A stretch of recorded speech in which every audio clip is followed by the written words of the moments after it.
Welcome to the cocktail bar at Muddy River Distillery in the Mount Holly Cotton Mill. On this week's episode of From Mill to Still, we lay out the cocktail bar and we use giant equipment to do so. So stay tuned for that and so much more.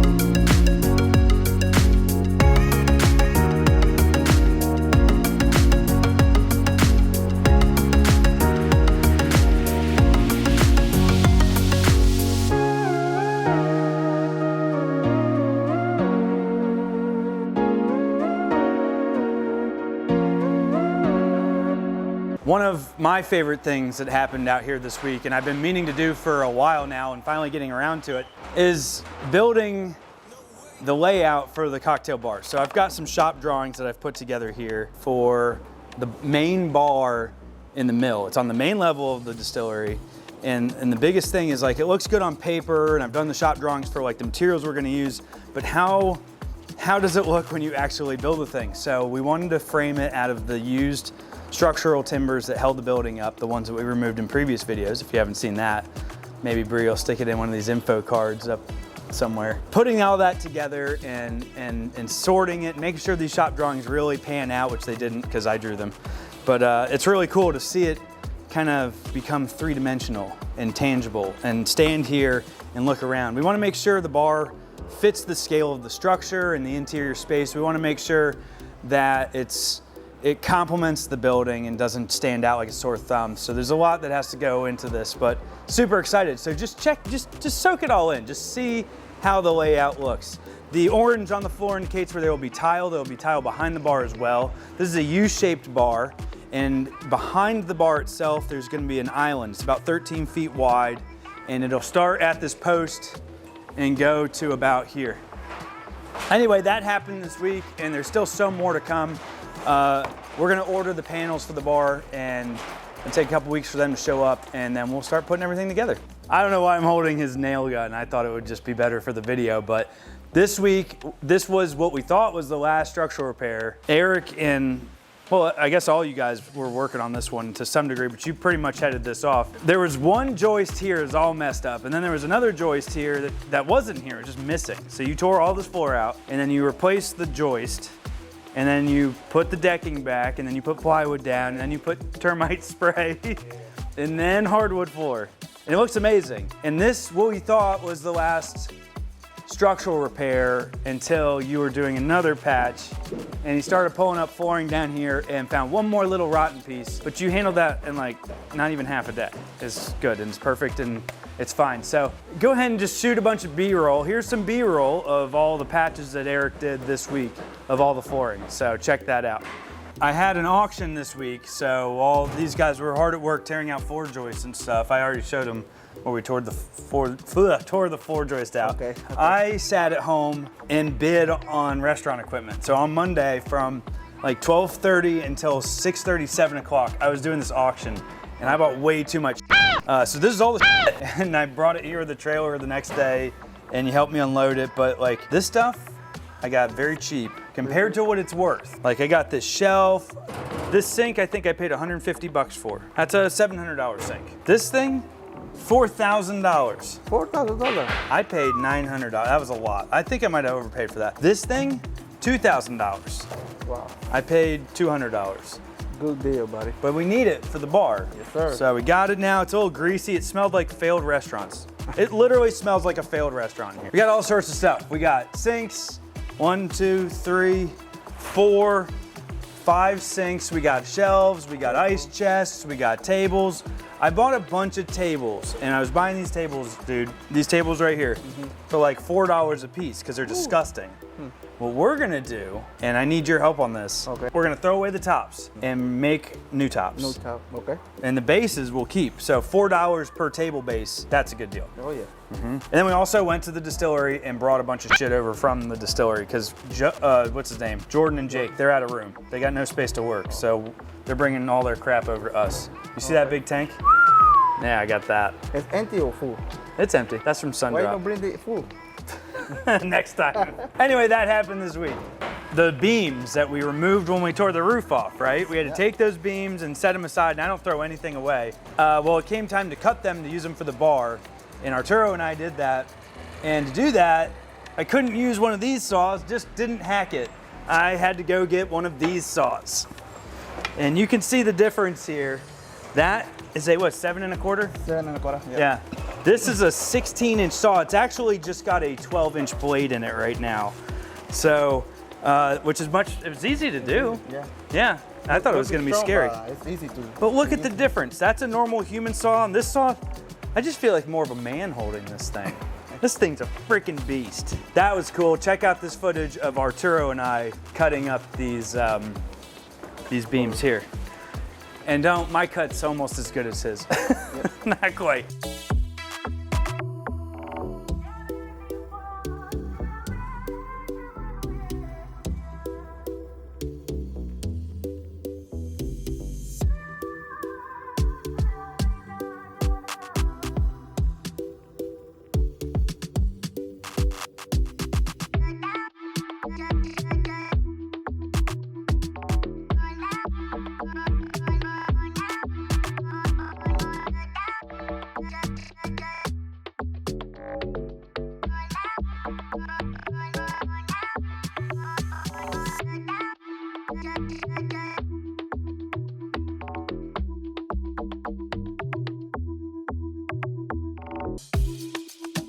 Can you hear Arturo? Hello. Hello, is it me you're looking for? One more night.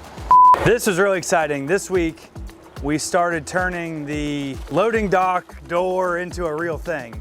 Arturo, you got these bricks from like across the creek. Yes, From our neighbor across the creek. They were kind of just in the dirt. So we went over there with the Bobcat and Arturo scooped them up, went to the creek and also got the sand. And then we had to really carefully measure this because it was very weird. But basically we're trying to take an old building and make it usable in this century. And to do that, you need a roll-up door, which is gonna go where I'm standing. And you need an egress door, which is gonna go where Arturo's standing. This is the best way to configure this with the least amount of impact to the historic fabric of this structure. And that was a mouthful, so I apologize. But that's important that I say it just like that because this building has to look like it always did, as much as possible. The Park Service has approved this work and Arturo's a historically certified mason that can put it back just the way it needs to be. It's really cool to see your bricks going in and to see this all taking shape. So stay tuned as this evolves into a finished product. I think in about a month, there will be an actual roll-up door here. The roll-up door I'm putting in here, gonna have a clicker. Oh wow. So I can open it without. So when you come to drive to that way, you can open it already. Yep. I'm gonna drive in like my garage. Oh, cool. I won't do it. Whoa! So anyway, that happened this week. The biggest thing that's happened on this project in a while that happened this week was we closed on our construction loan. So everything up to this moment has been financed through our personal accounts and Rehab has been here. They're helping us along the way as a general contractor. Rehab Builders has been huge, but Caroline's money backfilled this crawl space and kept Arturo working out here and kept us going, and it's really cool that we closed on an actual construction loan, so this project is officially funded. That happened this week, so that was really exciting. Also, weirdly, we went to Antiques Roadshow this week. So my dad passed about a year ago, and my sister and I have been kind of going through his stuff, and he's got a lot of cool stuff from his father and himself growing up. And my sister reached out to Antiques Roadshow because she's obsessed with that show, and they were pretty into what she had to show them. So they gave her 3 VIP tickets. So my sister, my mom, and myself, we all went to Antiques Roadshow, and that was a blast. Nothing we have belongs in, well, a lot of the stuff we have belongs in war museums, I think, but nothing we have is anything to retire over. But it's really cool to get you know, some background onto that stuff, and it was just a fun experience to go with my sister and my mom to Antiques Roadshow with all that old stuff. So that happened this week, and that was really cool. So our head distiller, Jake, is also our head Bobcat operator. Actually, he's the assistant Bobcat operator to Trinity, which is hilarious to say. I bet he's gonna love it when he hears this in the video. But anyway, Trinity's been busy on other projects, so Jake's been out here, our head distiller, just putting gravel in the building. And you would think we'd be done by now, but no, filling in a 12-foot deep hole over 5,600 square feet takes a while. He put in 2 days, I think maybe 20 truckloads of stone. So that's a lot. And it looked like it was done before and still not done now, but hopefully next week it will officially be done. So that happened this week. Well, this week wasn't all fun and games and roses and petunias. Bad things have to happen sometimes, and that happened to you this week. Yes. What happened? I dropped a barrel from up there to there. Not this barrel. From way up there. Top ropes. Came off the top ropes, yeah. From the top. 500 pounds of oak in liquor, $12,000 worth of rum. Well, it was only 6 months old, so I don't know, maybe $12,000. That's the starting price on a barrel. Yeah. So yeah, you dropped a barrel and it landed on top of this barrel. Yeah. So twofer. Yeah. So for anyone who doesn't know, this is a special barrel. There's 2 of these. We got them from Jolo Vineyards, and they were former red wine casks. And we're doing a little special thing that we'll release later down the road. Yeah, stay tuned for that. Make sure you're subscribing. But there's our liquors in these former red wine casks. So we're, aging it with a little red wine finish, essentially. And it's awesome. And it's awesome. Should I go ahead and just walk them through it? Yeah. So I had these, there are 2 of these, right, on a normal rack like this. And they were, I moved them to the side because I needed them out of my way. And I had to get down the barrels that were on the very end of this pile. But we just moved this, but before this, they were kind of further out. So anyway, I'm in my forklift, and it's an afternoon, I'm about to leave, and I was like, oh, I gotta get this down. So I'm driving to like I usually would do. What time is it? Like 4. Well, no, it was like 3. Yeah. Because then I had to call you after. I stick my forks in, like normal. I'm actually paying good attention. I'm lifting them up, and I'm like, there's a little more resistance than usual, but they're moving right. Well, the resistance was the fact that I'm dumb, and my forks went too far through and were slightly curved, so when I lifted, I picked up this barrel on the outside, and almost in like slow motion fashion, I see it start to roll, and in my head, I'm like, oh, it's happening. And then tumbles down. Oh, it's happening. Tumbles down, lands square on the head of this guy while it was still horizontal, smacks into it, and then falls to the ground. As one of the loudest sounds I've heard, short of like a gun or an explosion or something. And then no one even came to check on me. Bree, sitting here filming me right now, didn't even come back here to check on my She was safety. doing a tour, right? A tasting. Okay, so what? She had 10 customers up front who were like, what's going on back there? She's like, nothing I can help with. I didn't hear screams, so I guess it's okay. Isn't that your actual reaction to them? I dropped the barrel. It doesn't like crack like an egg or anything, or smash like an egg. It's, it was a leak. Yeah, it usually lands on a corner. It jolts the barrel crooked, cockeyed a little bit, so the crook of the staves don't line up anymore. Yeah. So then it was like the bottom side had a couple spots where it was just drip. It was coming out of the head. This one was coming out of the head. The other one was coming out of the between belly. the staves? Yeah. Oh, really? That's unusual. So I got this one stood back up, and then it turns out that it only is leaking out of the head, thankfully. So it's so good. we lost like nothing out of here. Yeah. And then the other one we had to dump into a big tank. So I called Robbie immediately, and he's like, I'm coming out there. And so he comes out, and we picked it up.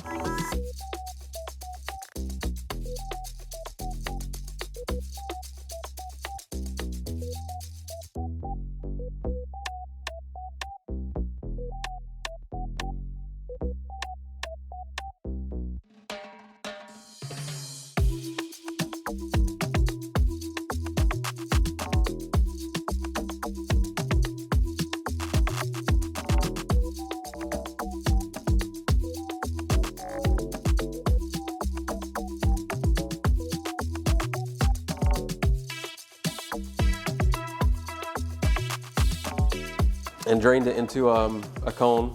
And unfortunately, it's only 6 months old, so we couldn't just turn it into a Queen Charlotte batch. Yeah. But a little silver lining, we mentioned earlier we're gonna do like the cask series with this red wine. We'll do another one where we maybe double oak, essentially. We'll just double age that barrel. Yeah, literally that day, I get a phone call from Steven with Javeska, and he's like, hey, I need a barrel. It's like our only barrel client that doesn't need it to hold liquid. Yeah. So I was like, oh, turns out I can give you a great deal on one. And the rum itself is very dark. It's just young. Yeah. You can't cheat time. So we're gonna, what are we doing? I think we're gonna take that cone, because I mean, it's basically a full barrel, and just put it into one of our fresh, we have a ton of new barrels.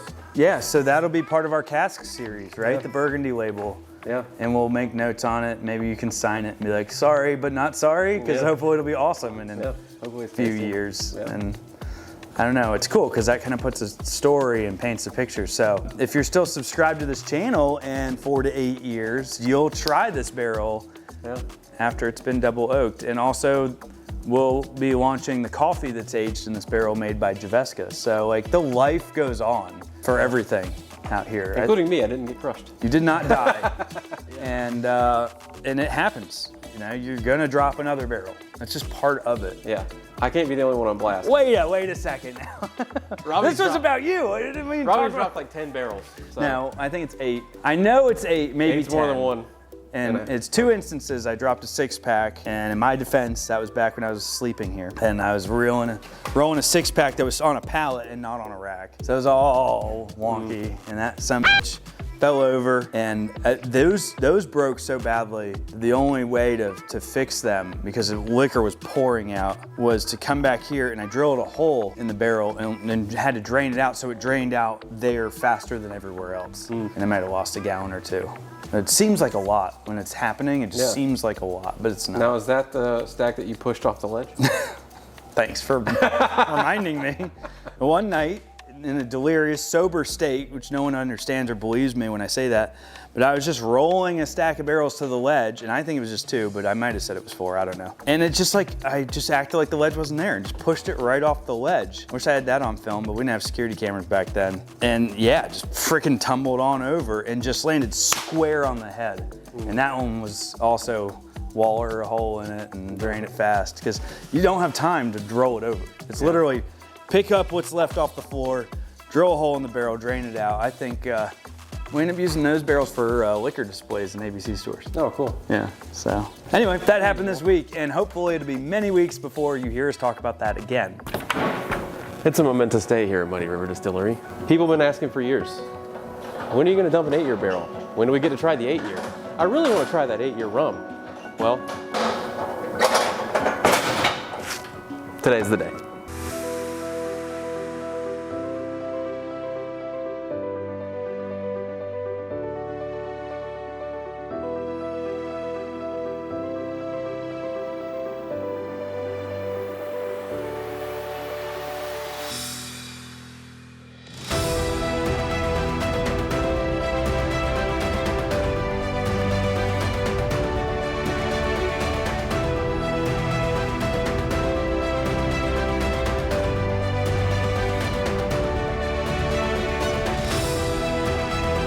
We were digging through the catacombs of barrels and this rat's nest or whatever, getting stuff where we can. And this really dusty barrel had to be relocated in the process of getting an 8-year barrel down. This is an SR barrel, which an SR barrel means that it was originally filled, and then I 10 years ago had an issue with getting barrels, so I like refilled a few barrels. There's 6 SR barrels in this building, and that means they're not virgin American white oak. They were Queen Charlotte's Reserve, and then out of desperation I just refilled them, and we don't know what they taste like. But this barrel right here, you can see, I got this brush because it's dusty.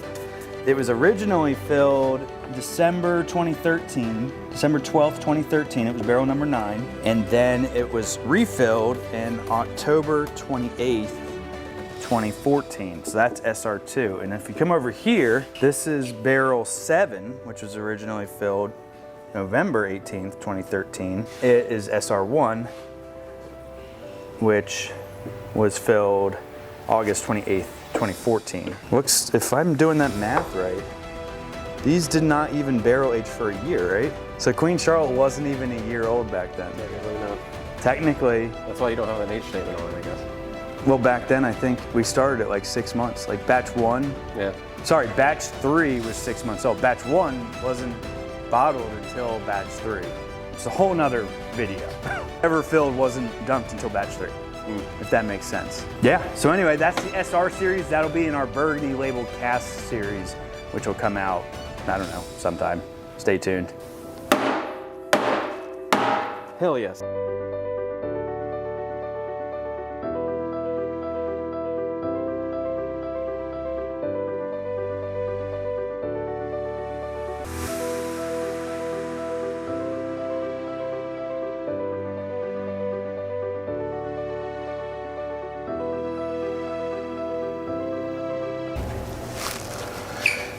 All right.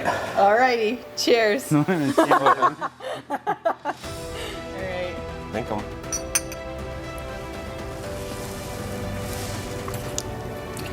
Whew. Oh, that's Oh hot. my god. But it's really good. It's good. Jake, Hey, Jordan. I dropped a barrel last Friday. No. Why? Why'd you do that?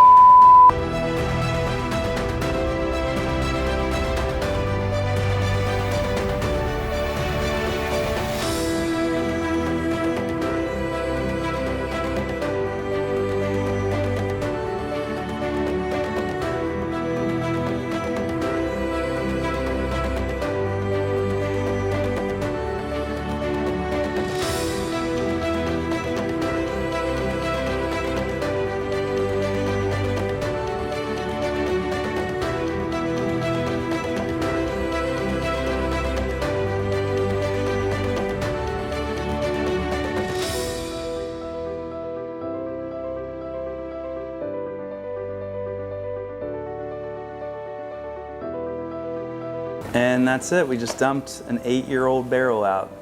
And it's pretty crazy. Little time capsule. We're not letting any of this go to waste, are we? Nope. This barrel was filled April 20th, 2015. And at that point in my life, I had just gotten upgraded from a liquor sickle to a motorcycle that my buddy gave me because he felt bad for me driving a liquor sickle to work. I was still sleeping here. Caroline was still driving the truck. We had just bought or gotten the transformer for the Independence, but hadn't yet bought Independence. And we were in the process of transitioning the original label of the Silver Rum over to the new label of the Silver Rum. So that was my life at that point. Jordan, what were you doing? April 2015. I bought my first brand new car. It was a 2-door Honda Accord V6. I loved it. I don't have it anymore. Sold it. And Those things are awesome. I went to see, I think one of these days that is on this fill label, for a fill date, I went to see Tim Berry at the Milestone. That was cool. Cool. Visiting Savannah and Clemson. Savannah was in school still. Yeah. That's crazy. Yeah. What are you doing, Jake? Oh, I was still in the Marines. I think we were in between deployments. The first unit I was assigned to had been disbanded just because it was a kind of an excess unit during wartime, and it wasn't really wartime anymore. Yeah. So they disbanded that unit. I was like, at that point, probably heading to my new unit. So yeah, Camp Lejeune, hot, hanging out, probably 30 gallons. It's like 31, 32-ish. Yeah, we'll measure it. We'll calculate how much we got in there, and we'll get back with you here in a second. But first, Bree, the youngest member of our team. I was a sophomore in high school in 2015. By the way, this is the person that edits all the videos you guys see on the internet. Hey. So, hi Bree. We don't Hi. see her face that often, but That's yeah. okay. So yeah, that's it. That's Yeah, fill it. dumping an 8-year barrel. You guys ready to get this down, or we're just gonna let it drip until it literally stops? I'm not opposed. Okay. So Jake here is proofing this with the Snap 41. Is that Snap 41, Jake? And it's processing the alcohol percentage.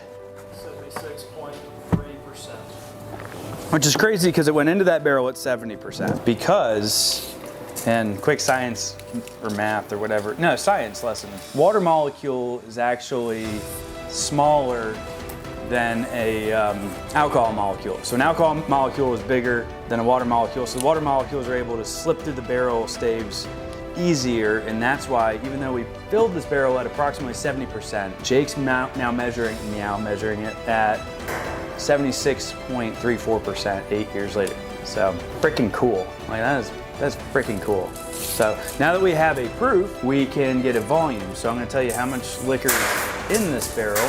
50.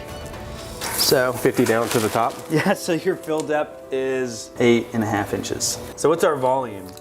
I'm getting 28.68 gallons. Yeah, it's 28.68.